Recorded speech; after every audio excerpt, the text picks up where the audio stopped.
Assalamualaikum Bu Yanti. Waalaikumsalam. Kabar Bu? Baik-baik, alhamdulillah. Sehat. Mohon maaf mengganggu Bu Ya. waktunya. Apa-apa. Mohon izin saya ada tugas ini Bu untuk wawancara dengan kepala sekolah. Oke. Mungkin ada beberapa pertanyaan yang akan saya sampaikan ke Bu Yanti. Tentang apa?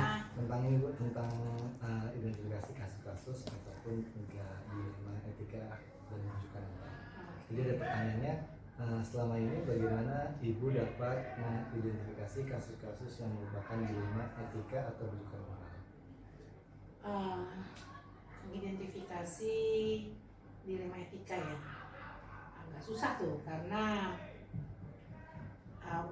gini, kita mau menerapkan aturan, namun kita bertentangan dengan perasaan kita sendiri atau norma pada umumnya. Apalagi juga ada orang-orang yang baik si anak yang melakukan konsekuensi dari sebuah pelanggaran ataupun orang tua yang tidak bisa menerima, dan ada pihak lain juga yang menuntut untuk dilaksanakan peraturan secara tegas. Itu benar-benar agak sulit untuk bisa menerapkan dilema etika. Namun bagaimanapun kan kita harus bisa mengambil sebuah keputusan yang peraturan tetap tegak, tapi semuanya merasa nyaman menerimanya, kayak gitu. Baik Bu. Ada pertanyaan berikutnya Bu. Selama ini bagaimana Ibu menjalankan pengambilan keputusan di sekolah, terutama untuk kasus-kasus di mana ada dua kepentingan yang sama-sama benar atau sama-sama mengandung nilai kebajikan? Sama-sama benar. Iya. Begini, ada masalah. Biasanya sih saya berhubungan dengan pelaksanaan tata tertib di sekolah ya, walaupun ada masalah lain gitu ya. Tapi ini lebih pada penegakan disiplin sekolah, tata tertib sekolah. Kasus anak terlambat saja, sederhana gitu ya, anak terlambat. Kita mau menegakkan tata tertib disiplin, tapi si orang tua minta konsekuensi, minta toleransi. Ya, namanya penegakan disiplin, kalau ada toleransinya ya rusaklah tata tertib. Tapi bagaimana kita bisa menyadarkan orang tua bahwa tata tertib ini untuk mendisiplinkan anak, tidak untuk menyakiti anak, tapi untuk melindungi anak. Jadi pemahaman kita pada orang tua itu yang harus kita luruskan. Kemudian hal-hal apa saja yang selama ini merupakan tantangan dalam pengambilan keputusan pada kasus-kasus dilema etika? Tadi tantangannya, perasaan saya sendiri juga, perasaan orang tua juga yang tidak mau menerima akan konsekuensi yang dilakukan anaknya. Itu tantangan besar. Makanya kalau udah seperti itu, saya tuh kayak mau dimakan sama orang tua gitu ya. Karena bawa jabatannya juga gitu kan ya. Tapi kembali lagi, kita mesti bisa memahamkan kepada orang tua bahwa yang sedang kita lakukan adalah pendidikan. Ya. Jadi orang tua dan sekolah juga sinergis ya dalam menjalankan peraturan dan tata tertib sekolah. Oke. Kemudian apakah Ibu memiliki sebuah tata laksana atau jadwal tertentu dalam sebuah penyelesaian kasus dilema etika?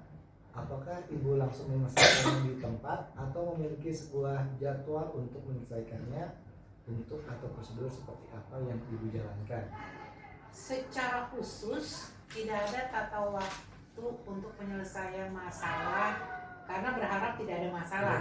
Gitu. Namun ketika ada masalah, jika masalah itu bisa ditunda, ya kita akan atur pemanggilan orang tua, musyawarah dengan bapak dan ibu guru, itu kita atur. Artinya masih bisa ditunda. Namun jika itu masalah yang harus diselesaikan di tempat, ya kita selesaikan di tempat. Ya, harus panggil orang tua pada saat itu, kita panggil orang tua pada saat itu. Harus musyawarah dengan manajemen, ya harus kita laksanakan hari itu agar yang terkena masalah juga langsung dapat masalah itu dapat selesai dan mereka tidak menunggu-nunggu dan menggantung nasibnya seseorang atau nasib si anak.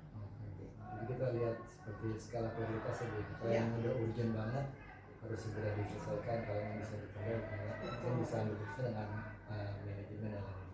Oke.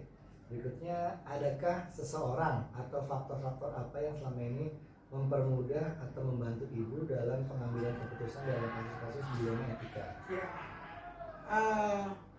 Faktor-faktor itu yang membantu saya tentunya banyak. Kita punya pedoman, ya pedoman itu menjadi panduan ya. Kemudian orang-orang di sekitar saya yang membantu adalah terutama di manajemen sebagai sharing pengambilan keputusan. Karena semakin banyak kepala, semakin banyak kita mendapat wawasan agar keputusan yang kita ambil itu lebih bijak daripada saya mengambil keputusan sendiri sepertinya otoriter seperti itu. Jadi yang saya lakukan. Oke, berarti berikutnya terakhir nih Bu, dari semua hal yang telah disampaikan, pembelajaran apa yang dapat ibu petik dari pengalaman ibu mengambil keputusan di dilema etika? Dalam hal ini saya banyak belajar. Pertama, saya harus banyak belajar, jadi harus bijak, harus sabar. Itu yang saya pelajari dari setiap keputusan yang saya ambil. Saya juga harus mendengarkan orang, gitu, supaya tidak salah di dalam mengambil sebuah keputusan. Jadi harus bijaksana, harus sabar, harus mau mendengarkan. Itu penting sekali ketika saya harus mengambil sebuah keputusan. Ya, jadi ada 3 poin Bu ya yang paling penting ya untuk kita mengambil keputusan. Kita harus bijak, harus sabar, dan juga bisa mendengarkan dari persepsi atau pendapat orang lain ya. Jadi supaya kebijakan atau keputusan yang kita buat bisa lebih maksimal hasilnya. Oke, mungkin terima kasih banyak Bu pertanyaan dari saya. Semoga bermanfaat untuk saya ke depannya, dan mohon arah dan bimbingan dari Bu Yanti. Oke, Terima kasih banyak Bu Yanti. Sukses ya. Terima kasih Bu.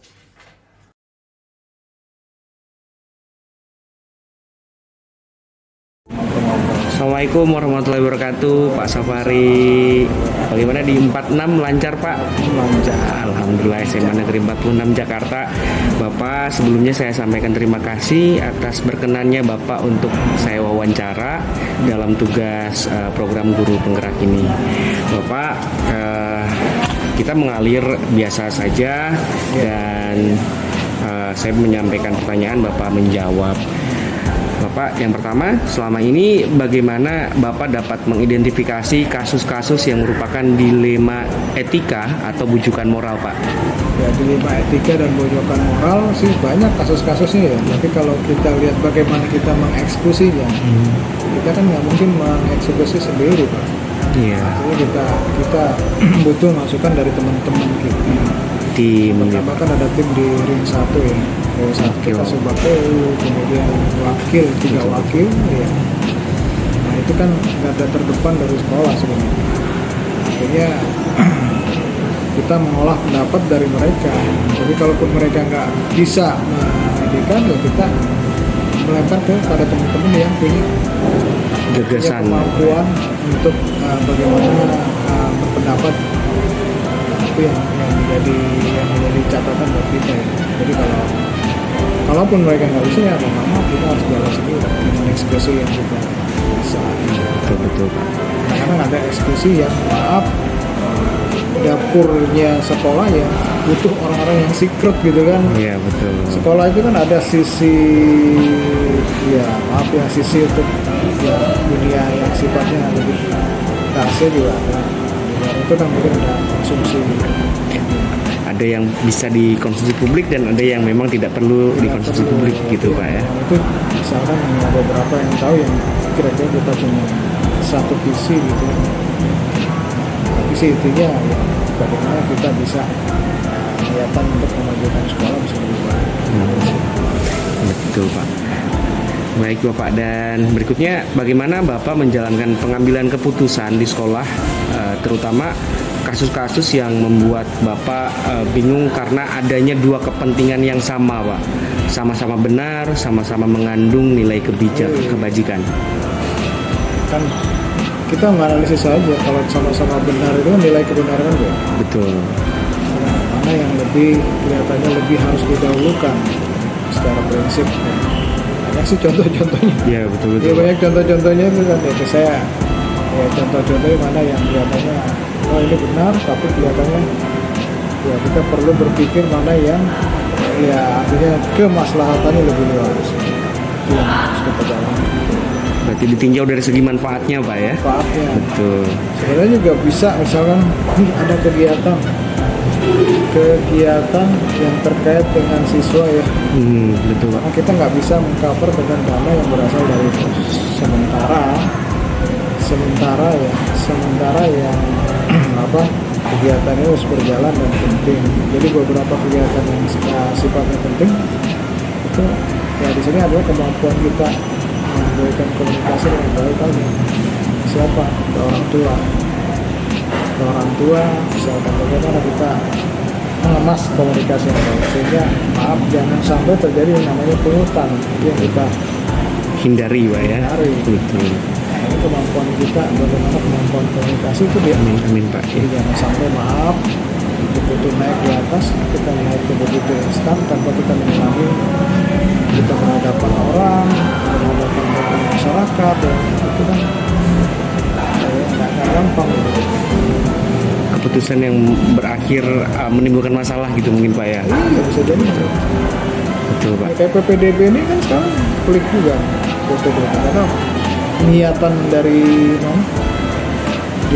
masyarakat kan menginginkan bagaimana anaknya bisa masuk Betul. dengan berbagai macam cara bisa jadi kan Iya, bisa iya. jadi itu yang makanya kalau kita tidak punya strict aturan yang kuat itu nah dengan sendirinya ya rame itu kan nanti dampaknya itu bukan dampak artinya etika ya yang dikhawatirkan adalah Moral melawan aturan gitu Pak. dampak hukum bisa aja mereka nuntut dan sebagainya.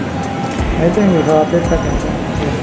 Ya, Jadi seorang kepala sekolah itu mungkin ya di satu sisi dia akan senang, akan bahagia kalau misalkan dia bisa mengeksekusi dengan baik dan diterima oleh semua orang. Tapi kalau eksekusinya itu salah, itu berdampak pada dirinya sendiri. betul. Ibarat kata kalau permasalahan di satu institusi, ya masalah ini misalkan ibarat kayak jarum jatuh dan jarum jatuh bisa terdengar sampai ke dunia luar. Ya, padahal sih masalah sepele, tapi dalam sepele kalau misalkan diangkat, kita perlu kehati-hatian. Nah, dalam hal ini Pak, langkah-langkah atau prosedurnya seperti apa yang biasa Bapak lakukan untuk membuat suatu keputusan efektif gitu Pak? Kalau selama menjadi kepala sekolah. Kelihatannya, kalau keputusannya sudah terang, ada kelihatannya udah nggak, ini nggak bisa dieksekusi dengan sendiri ya. Tapi kalau misalkan kita butuh pertimbangan dengan teman-teman, kalau misalkan permasalahan itu udah Pelik. Nah, menyangkut etika, menyangkut moral tuh. Nah, kepelikannya ini Pak kebetulan nyambung misalkan dengan kalau tantangan. anak yang Ya. maaf nih ada bermasalah, kita berpikir dari sisi latar belakang anak ini misalkan ada anak belakang dia itu Ekonomi rendah misalnya. ekonomi rendah, nah itu mungkin ini kan yang kita sangat Dilema ini. dilema seperti itu. Bagaimana kita mengeksekusi anak ini yang minimal ya kita tanya dengan teman-teman. Itu sebenarnya ya supaya anak ini juga Masa depannya. menjalani masa depan yang enggak berat ya. Baik Pak, jadi itu ya tantangannya memang lebih ke hal-hal dilema ke kita juga Pak ya, perasaan-perasaan. Nah Bapak berikutnya, apakah Bapak selama ini punya tata kala atau aturan waktu atau jadwal tertentu untuk sebuah penyelesaian kasus dilema etika, baik dalam menyelesaikan di tempat atau memiliki sebuah jadwal untuk menyelesaikan? Jadi oh ini nanti dulu, ini harus dirapatkan dulu, atau langsung saja Bapak biasanya spontan mengambil keputusan gitu Ya, Pak? kalau ada beberapa yang sifatnya spontan ya kita kalau kita secara spontan ya, kita maafnya karena terkait dengan ini ya efektivitas waktu, kemudian juga karena proses tidak perlu banyak berpikir segala macam ini langsung kita eksekusi. Apalagi bersifat urgent gitu Pak ya? Kalau sifatnya sangat penting menyangkut semua orang ya mau kita harus Dengan beberapa bersinergi ya Pak. itu kalau harus kita putuskan hal itu dulu kalau bisa. Tapi kalau itu penting sekali harus bisa itu ya mungkin kita mendadak kita buat rapat. Koordinasi mendesak gitu Pak ya. Mendadak. Misalkan ada kejadian anak berbuat begini gitu misalkan, itu kan ya kita yang serta-merta nggak mungkin harus diputuskan sehari 2 hari. Kita minta cari akar masalahnya ada di mana gitu. Kemudian data-data dapat dari mana-mana. Jadi dilihat dari skala Pak ya. Kadang-kadang data itu kan bisa kita dapatkan dari kebiasaan dia sehari-hari misalkan. Contoh kalau anak tawuran. Oh iya betul. Bagaimana kita lihat datanya rupanya ada tim yang bisa masuk nembus ke data pribadinya dia, misalkan IG-nya dia, tampilan apa, foto, video, itu bisa ditembus, itu bisa ke tarik buat data backup. Jadi ada olah data dulu gitu Pak ya. Kalau nggak kayak begitu, langsungnya habis tuh Pak. Betul. Maaf, orang walaupun dikata orang nggak mampu, tapi dia bisa berteriak. Teriakan itu kan yang mendengar adalah Hampir semua orang kalau media sosial sekarang Pak ya. semua orang. Betul. Dan apalagi istilah media sosial mungkin ya satu sisi menjadi satu uji publik yang kita perlu repot untuk menanggapinya. Baik Bapak, dan nah selama ini Pak, apakah ada seseorang atau mungkin faktor-faktor apa yang mempermudah Bapak dalam mengambil keputusan Pak, terutama dalam situasi keputusan yang sulit? Apakah mungkin dari atasan Bapak, dari jenjang atasan pengawas atau dari dinas gitu Pak? Ya kalau dinas mungkin punya pertimbangan lain juga ya. Iya. Karena mereka juga sisi yang mereka juga harus menjawab tantangan ya bukan hanya di masyarakat saja tapi di level yang lebih tinggi lagi. Biasanya kan dinas menekankan kebijakan yang di level yang lebih tinggi, itu yang dicoba diinikan ke sekolah gitu, seperti itu. Ya, saya nggak tahu apakah ada tidak sejalan dengan garis yang ditetapkan dinas, dan mereka menekan sekolah ya kita nggak bisa. Iya, betul. Memang Pagu lah aturannya Pak ya. Aturannya kan sudah jelas. Ya. Contoh misalkan Jakarta itu termasuk terbaik dari sisi PPDB. Kan salah, kalau di daerah lain mungkin berbeda PPDB, dan bahkan ada yang ngacau PPDB untuk siswa baru ya. Iya. Jakarta, dan maaf kita termasuk kategori di acungi jempol. Iya betul, bagus. Sama daerah lain kemarin sempat belajar mengenai PPDB itu dari Bandung, dari komisi pendidikan ya? komisi 5 itu terkait dengan sosial, pendidikan dan lain sebagainya, itu masuk ke situ. Itu belajar, datang ke sekolah. Ya saya ceritakan perjalanan dulu, bagus kayak gini, berarti sudah rambu-rambunya udah jelas. Tapi tetap aja masyarakat masih ada yang komplain. Tidak Masyarakat aturan main yang kita jalankan tetap aja mereka menganggap tidak puas, dan mereka juga punya celah, dan itu pun tetap kita akomodir. Di Jakarta ini tetap diakomodir Diakomodir, kita berikan jawaban yang pasti walaupun dia datang mencak-mencak, marah-marah, gebrak-gebrak meja. Ya tetap kita berikan penjelasan sebaik-baiknya. Artinya di sini juga Bapak ketika mengalami suatu situasi sulit, Bapak tetap menemukan orang-orang atau pihak-pihak yang dapat membantu Bapak mempermudah menentukan putusan Pak ya? Iya, itu yang teman-teman di level kita kemarin waktu PPDB kemarin itu orang-orang yang yang militansinya, walaupun orang-orang muda yang punya militansi untuk sekolah tinggi. Karena kita berhadapan langsung, yang akhirnya yang kita hadapi itu adalah kepala sekolah dengan masyarakat.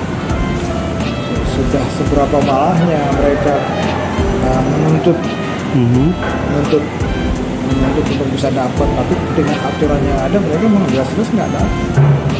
Untuk yang dihadapi adalah mereka yang ada di depan, di front office-nya lah istilahnya. Ngomong-ngomong kita harus turun. Iya. menurun dalam rangka apa? Meredam tensinya dia, kemudian juga bisa memberikan memberikan aturan main yang sudah kita jalankan seperti itu. Pemahaman tentang aturan yang berlaku Pak ya. Iya. Wih, luar biasa Pak. Dan ini mungkin sebenarnya pertanyaan terakhir Pak, dari semua dilema etika yang pernah dan juga pengambilan keputusan yang Bapak lakukan. Ini apa refleksi atau pembelajaran apa yang Bapak dapatkan dari pengambilan keputusan Bapak selama pembelajaran yang saya dapatkan itu, jadi pembelajaran yang pertama itu dalam mengambil keputusan, maaf sekali lagi, keputusan itu kan bukan menyangkut buat diri kita ya, Betul. tapi berdampak terhadap kalau misalkan terjadi kesalahan, berdampak pada kita. Itulah yang dipikirkan adalah bagaimana kita mengambil keputusan, berpikir dua kali. Maaf sekali lagi, kita harus juga berhati-hati. Tapi ya kalau kita nggak berhati-hati, akibatnya apa? Kita sendiri. Iya. Bisa aja sebelah kiri sebelah kanan kita itu mempengaruhi ya. Iya. Maaf, yang namanya sebelah kiri sebelah kanan itu ya di bawah kita, tapi belum tentu kan dari sejalan dengan apa yang harus kita jalankan, karena sudut pandang mereka kan sudut kanan horizontal. Iya. Sementara kita kan di atas, sudut pandangnya spektrumnya lebih luas memandang, ya, memandang ke depan, ke belakang. Jadi kita daya pandang kita harus bisa melihat ke atas gitu. Kalau yang di sebelah kiri sebelah kanan kita itu hanya perspektif dia aja, ya. Kalau sementara saya harus perspektifnya adalah luas. Spektrumnya lebih luas, betul. Itu yang, jadi makin tinggi kita ya spektrumnya juga harus lebih luas lagi. Ya. Mau jadi presiden juga spektrumnya harus lebih luas lagi. Bukan hanya itu, kan bekal yang harus kita punya, pengalaman yang harus kita punya juga harus lebih luas lagi. Wah, luar biasa sekali Pak Safari. Saya jadi banyak belajar, terutama mungkin tentang kepemimpinan, leadership dari sudut pandang Bapak dan pengalaman Bapak. Terima kasih banyak. Mudah-mudahan sukses selalu Pak di SMA Negeri 46 Jakarta atau dimanapun nanti bertugas. Terima kasih. Wassalamualaikum warahmatullahi wabarakatuh.